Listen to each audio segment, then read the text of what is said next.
Hello friends, आज हम पढ़ेंगे नया टॉपिक इन्वेस्टमेंट फंक्शन।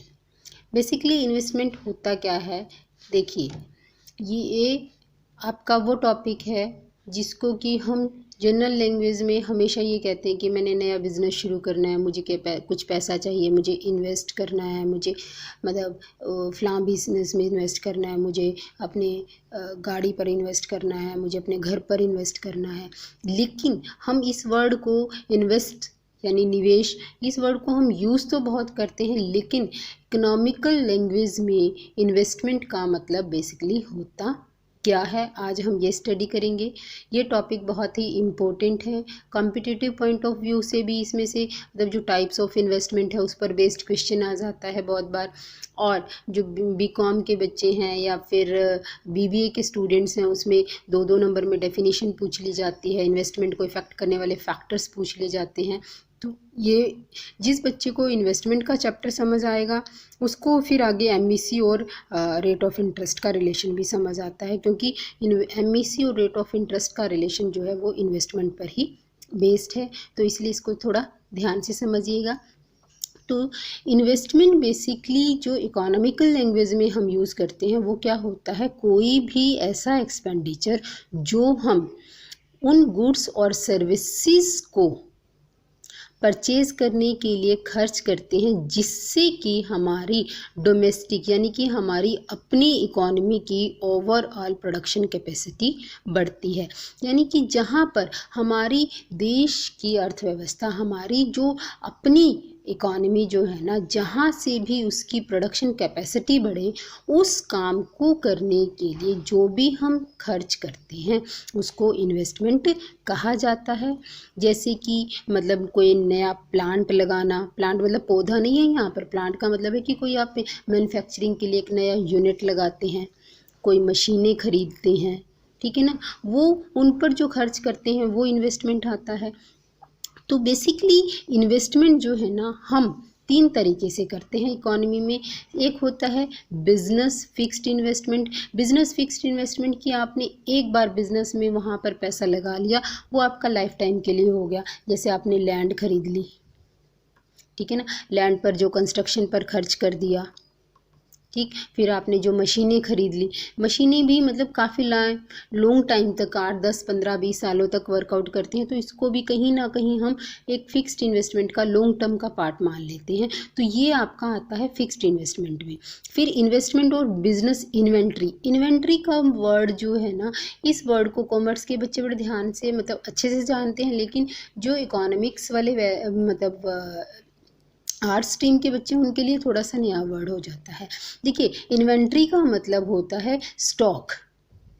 कि कई बार हम क्या करते हैं, जब हमें ये पता हो कि अब जैसे गर्मियाँ स्टार्ट हो गई हैं, कि सर्दियों अब आगे सर्दियाँ आएंगी जब, तो सर्दियों से पहले कुछ पीपल जो है ना सर्दियों का स्टॉक जो कंपनीज़ हैं वो पहले से ही बना कर रख लेती हैं, ताकि एकदम से जब डिमांड आए तो उसको सप्लाई किया जा सके, उसको कहते हैं इन्वेंट्री। तो कुछ बिजनेस जो पर्सन जो है ना वो इन्वेंट्री यानी कि बिजनेस के में स्टॉक पर भी अपना पैसा पहले से लगा कर रखते हैं, उसको भी इन्वेस्टमेंट कहा जाता है। फिर नेक्स्ट है investment expenditure on the residential construction, कि अपने घर को सजाने के लिए, अपने घर को संवारने के लिए उस पर जो हम पैसा खर्च करते हैं उसको कहा जाता है investment expenditure on residential construction. कि अपने घर को नया घर बनाने के लिए, घर को रेनोवेट करने के लिए, घर में मतलब जो आपका एसेसरीज़ हैं आप उनके ऊपर जो पैसा लगाते हैं उसको कहा जाता है रेजिडेंशियल कंस्ट्रक्शन। अब हम इसके बाद पढ़ते हैं इन्वेस्टमेंट के अलग अलग टाइप्स। इन्वेस्टमेंट बेसिकली जो है कई सारे टाइप्स का होता है। जैसे सबसे पहला एक है financial and real investment, induced and autonomous investment, private and public investment, gross and net investment, planned and unplanned investment.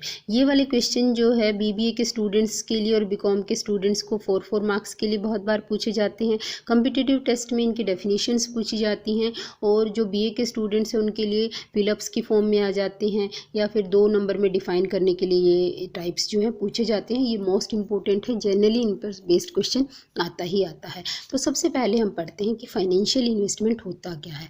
ये वो एक्सपेंडिचर होता है जब हम अपनी जो कंपनीज़ हैं, जो पहले से एग्जिस्टिंग कंपनीज हैं, लाइक जैसे रिलायंस है, टाटाज है, टेक महिंद्रा है, ऐसे जो बहुत सारी कंपनीज ऑलरेडी एग्जिस्टिंग कंपनियों के जब हम शेयर्स एंड स्टॉक्स में एक पर्सन अपने इंडिविजुअल लेवल पर जो इन्वेस्टमेंट करता है उसको हम फाइनेंशियल इन्वेस्टमेंट कहते हैं। लेकिन ये वाला इन्वेस्टमेंट यदि ऑल ओवर इकोनॉमी के पॉइंट ऑफ व्यू से देखा जाए तो ये इकोनॉमी के लिए बेनिफिशियल नहीं होता, क्योंकि इसमें क्या होती है कि एक पर्सन से दूसरे पर्सन को वो शेयर्स की ट्रांजैक्शन होती रहती है, इकोनॉमी में कोई नई ट्रांजैक्शंस नहीं की जाती। उसके बाद फिर आता है आपका रियल इन्वेस्टमेंट। रियल इन्वेस्टमेंट जो है ये वो एक एक्सपेंडिचर जो हम खर्च करते हैं उन गुड्स पर जिनसे कि हमारी इकोनॉमी की ओवरऑल प्रोडक्शन कैपेसिटी बढ़ती है। यानी कि जहाँ पर हम खर्च करते हैं ताकि इकोनॉमी में प्रोडक्शन को बढ़ाया जा सके, जैसे नई मशीन खरीदना, नए प्लांट लगाना, मतलब कोई नए बिजनेस यूनिट्स को इस्टेब्लिश करना, तो उस में जो पैसा खर्च किया जाता है उसको रियल इन्वेस्टमेंट कहा जाता है। ये इन्वेस्टमेंट इकोनॉमी के लिए बेनिफिशियल होता है, 100% बेनिफिशियल होती है, क्योंकि इसमें हमारी प्रोडक्शन की कैपेसिटी जो है ना वो इंक्रीज़ होती है। उसके बाद होती है इंड्यूस्ड एंड ऑटोनोमस इन्वेस्टमेंट की बात। देखो, इंड्यूस्ड यानी कि किसी से इंड्यूसमेंट लेकर, यानी कि प्रेरणा लेकर जो इन्वेस्टमेंट की जाती है, तो ये इन्वेस्टमेंट जो है ना हम किससे मोटिवेट होकर करते हैं, इनकम से मोटिवेट होकर। यानी इनकम का लेवल ज़्यादा है, हमें लगता है कि इस बिज़नेस से इनकम ज़्यादा है तो हम इन्वेस्टमेंट भी ज़्यादा करते हैं। हमें ये लगता है कि यहाँ से इनकम इतनी ज़्यादा नहीं होने वाली तो हम इन्वेस्टमेंट भी कम करते हैं। इसका डायरेक्ट रिलेशन जो है ना वो इनकम से होता है। More the income more will be the investment. जैसे जैसे इनकम बढ़ेगी वैसे वैसे आप इन्वेस्टमेंट का लेवल भी बढ़ाते चले जाएंगे। ये इन्वेस्टमेंट जो है ना ज़्यादातर प्राइवेट सेक्टर करता है, यानी कि हम लोग जो भी इस तरह से काम करते हैं कि जिससे हमें लगता है कि यहाँ से हमें फ़ायदा होने वाला है, मुनाफा होने वाला है, वहाँ पर उस सेक्टर में जो हम इन्वेस्टमेंट करते हैं उसको हम इंड्यूस्ड इन्वेस्टमेंट कहते हैं। उसके बाद फिर बात आती है ऑटोनोमस इन्वेस्टमेंट की। ऑटोनोमस इन्वेस्टमेंट क्या है कि ये सिर्फ सोसाइटी के वेलफेयर के लिए की जाती है। अब सोसाइटी का वेलफेयर कौन करता है बताइए? हम तो नहीं ना करते, गवर्नमेंट करती है। अब जैसे आजकल कोरोना का टाइम है, कोरोना के टाइम में जितना भी सोसाइटी के वेलफेयर के लिए काम कर रहा है वो कौन कर रहा है? सरकार कर रही है। तो इससे जो ये अब काम किया जा रहा है इसको ऑटोनोमस इन्वेस्टमेंट कहा जाता है, क्योंकि इसमें इनकम को कहीं पर भी ध्यान नहीं रखा जाता, इनकम का कोई अर्निंग मोटिव नहीं होता। यहाँ पर हम सिर्फ और सिर्फ सोसाइटी के वेलफेयर के लिए जो खर्च करते हैं उसको हम कहते हैं ऑटोनोमस इन्वेस्टमेंट। और ये इन्वेस्टमेंट जो है ना न्यू टेक्निक्स की इन्वेस्टमेंट, इन्वेंशन के लिए, जैसे अब कोरोना की जो वैक्सीन है उसके लिए जो इन्वेस्टमेंट किया जा रहा है वो क्या है? वो ऑटोनोमस इन्वेस्टमेंट है, ठीक है ना। नए रिसोर्सेज की डेवलपमेंट के लिए, लेबर फोर्सेस को वो करने के लिए, प्रमोट करने के लिए जो भी इन्वेस्टमेंट की जाती है उसको ऑटोनोमस इन्वेस्टमेंट कहा जाता है, क्योंकि इसका इनकम के साथ कोई कनेक्शन नहीं होता। इनकम ज़ीरो हो ये तब भी करनी है, और इनकम कितने भी करोड़ अरबों तक पहुँच जाए तब भी इसका लेवल लगभग सेम रहता है। इसीलिए ऑटोनोमस इन्वेस्टमेंट कर्व जो है ना वो एक पैरेलल लाइन में होता है, एक्स एक्सिस के पैरेलल होता है। उसके बाद प्राइवेट इन्वेस्टमेंट जो है ना, ये वो इन्वेस्टमेंट होती है जिससे कि कोई भी एक इंडिविजुअल पर्सन जो है ना सिर्फ और सिर्फ उसका मेन ऑब्जेक्टिव होता है प्रॉफिट अर्निंग ऑब्जेक्टिव के लिए जो इन्वेस्टमेंट करता है उसको प्राइवेट इन्वेस्टमेंट कहा जाता है।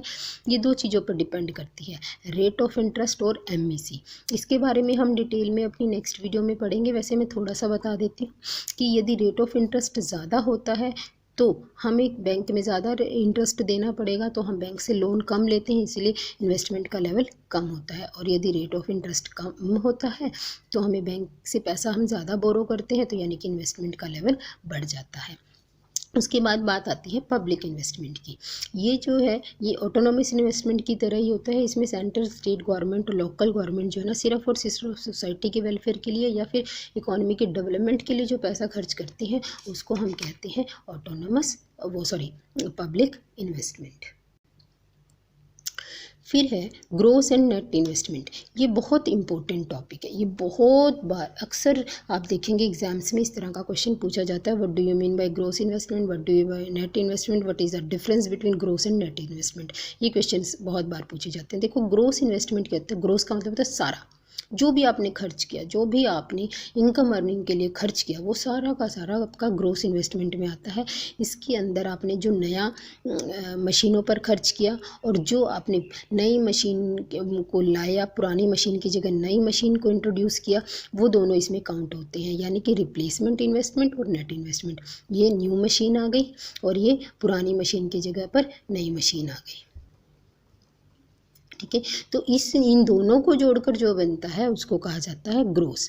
अब बात आती है नेट की। देखिए ये ग्रोस है, इसमें से यदि रिप्लेसमेंट माइनस कर दिया जाए तो क्या बचेगा? नेट। वही नेट की डेफिनेशन है कि ये वो इन्वेस्टमेंट होता है जो कि कैपिटल स्टॉक को तो इकोनॉमी में बढ़ाता है, लेकिन जो हमने पुरानी मशीन की जगह नई मशीन को इंट्रोड्यूस किया है ये उसकी बात इसमें नहीं की जाती। तो ये रिप्लेसमेंट इन्वेस्टमेंट जो है ना उसको काउंट नहीं करता। रिप्लेसमेंट इन्वेस्टमेंट बेसिकली होती क्या है? जो आप पुरानी मशीन को, टूल्स को यूज़ कर रहे हो, जब वो ख़राब हो जाते हैं आप उनको सेल आउट कर देते हो और उसकी जगह नया जो लाते हो ना उसको रिप्लेसमेंट इन्वेस्टमेंट कहा जाता है। उसके बाद बात आती है प्लान्ड और अनप्लान्ड इन्वेस्टमेंट की। प्लान्ड क्या होता है?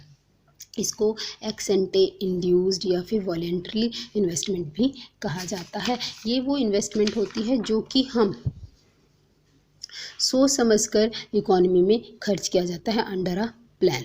जैसे कि मतलब हम ये सोचते हैं कि हमने एक नई मशीन लगानी है या न्यू टेक्नोलॉजी आ रही है, उस न्यू टेक्नोलॉजी को हमने अपने बिजनेस में अडॉप्ट करना है, तो इस तरह से जो इन्वेस्टमेंट की जाती है उसको प्लान्ड इन्वेस्टमेंट कहा जाता है। अनप्लान्ड क्या होता है?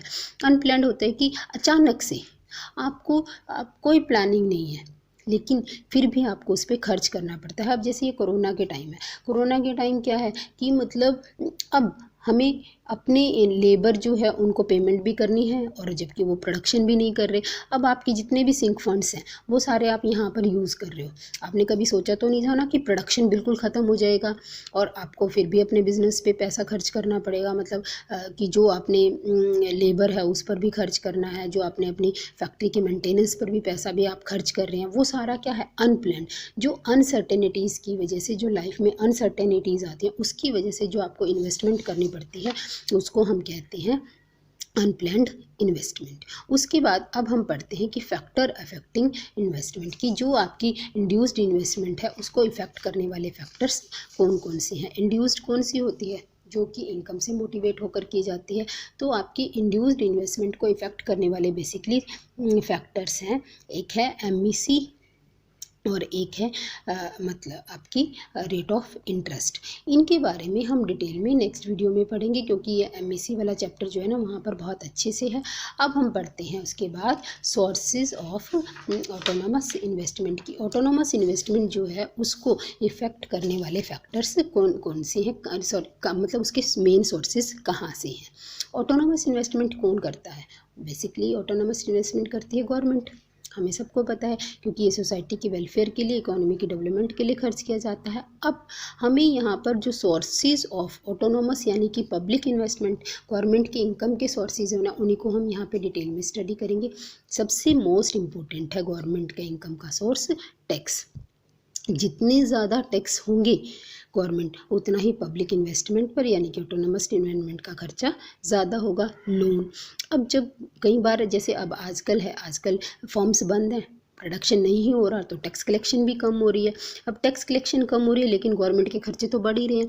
तब उस टाइम गवर्नमेंट क्या करती है? उस टाइम गवर्नमेंट बोरोइंग्स करती है। ठीक है, यानी कि लोन लेते हैं। अब लोन भी दो प्रकार के होते हैं, ये तो प्राइवेट लोन या फिर बैंक लोन। प्राइवेट लोन यानी कि जो बड़े बड़े इंडस्ट्रियलिस्ट हैं, बड़ी बड़ी फर्म्स हैं, गवर्नमेंट उनसे पैसा जो है ना लार्ज अमाउंट ऑफ उनके जो सरप्लस फंड्स हैं वो उनसे बोरो कर लेती है। और ये जो है ना गवर्नमेंट उनको बहुत रीजनेबल रेट ऑफ इंटरेस्ट पर ही लेती है। और जैसे जैसे सोर्स ऑफ इनकम बढ़ते चले जाते हैं, फिर ये लोन्स बहुत लंबे टाइम के बाद रीपे बैक कर दिए जाते हैं। इसी तरीके से मतलब आपके बैंक से भी गवर्नमेंट लोन बोरो करती है। उसके बाद होता है जब ये भी सोर्सेज ख़त्म हो जाते हैं, डेफिसिट फाइनेंसिंग। डेफिसिट फाइनेंसिंग क्या होता है? डेफिसिट यानी कि घाटे को फाइनेंस कराना। इसके अंदर क्या होता है कि गवर्नमेंट जब लोन्स को मतलब उसको कहीं से सोर्स ऑफ अर्निंग नहीं हो रही तो वो उस घाटे को फाइनेंस कराती है बाय सेंट्रल बैंक यानी कि आरबीआई। तो आरबीआई जो है गवर्नमेंट के कहने से फिर न्यू करेंसी पब्लिश करती है। उस न्यू करेंसी की वजह से फिर गवर्नमेंट के पास सप्लाई ऑफ मनी बढ़ जाता है, फंड्स बढ़ जाते हैं और उसके बाद फिर गवर्नमेंट अपने खर्चे को पूरा करती है। अब है कि जो आपकी इन्वेस्टमेंट है उसको इफ़ेक्ट करने वाले फैक्टर्स कौन कौन से हैं, कि यानी कि कहाँ कहाँ से आपकी इन्वेस्टमेंट जो है ना वो इफ़ेक्ट होती है। सबसे पहले मतलब आप इन्वेस्टमेंट किस चीज़ से मोटिवेट होकर करते हैं, क्यों करते हैं इन्वेस्टमेंट? सबसे पहले है टेक्नोलॉजिकल एडवांसमेंट एंड इनोवेशंस। जब जब नई टेक्नोलॉजी आती है, नई नई टेक्नोलॉजी के चक्कर में फिर नई नई जब स्ट्रीम्स इंट्रोड्यूस होती हैं तो उनको देखकर फिर हम सोचते हैं कि यहाँ से हम एक बार पैसा लगा देंगे, हमारी कैपिटल सेविंग हो रही है। तो पीपल जो है ना फिर पुरानी मशीनों की जगह नई मशीनें इंट्रोड्यूस करते हैं, इन्वेस्टमेंट का लेवल बढ़ जाता है। फिर डिस्कवरी ऑफ न्यू रिसोर्सेज। अब जैसे जैसे नए नए रिसोर्सेज आते जा रहे हैं वैसे वैसे इन्वेस्टमेंट भी बढ़ती जा रही है। अब देखो पहले क्या था कि मतलब हमारे पास पेट्रोल का था खाली, ठीक, फिर डीजल, अब सीएनजी। अब ये क्या है?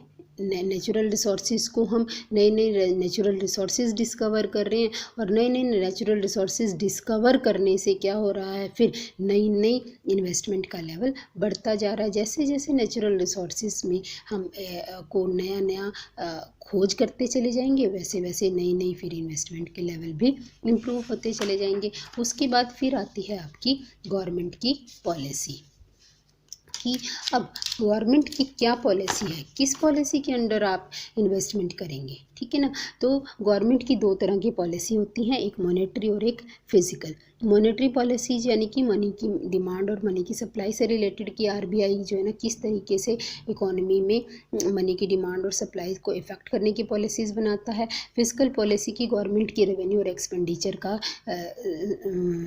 क्राइटेरिया क्या है।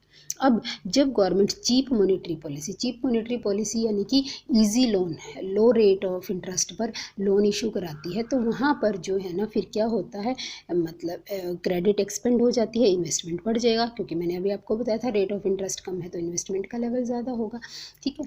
उसके बाद यदि डियर मॉनेटरी पॉलिसी में क्या होता है, रेट ऑफ इंटरेस्ट हाई हो जाता है। रेट ऑफ इंटरेस्ट यदि dear monetary policy government introduce करती है तो रेट ऑफ इन्वेस्टमेंट का लेवल कम होता चला जाएगा, ठीक है। उसी तरीके से गवर्नमेंट की यदि टैक्सेशन पॉलिसी जो है ना उसके अकॉर्डिंग भी यदि गवर्नमेंट टैक्स ज़्यादा लगाएगी, प्रॉफिट कम होंगे तो इन्वेस्टमेंट भी कम होंगे।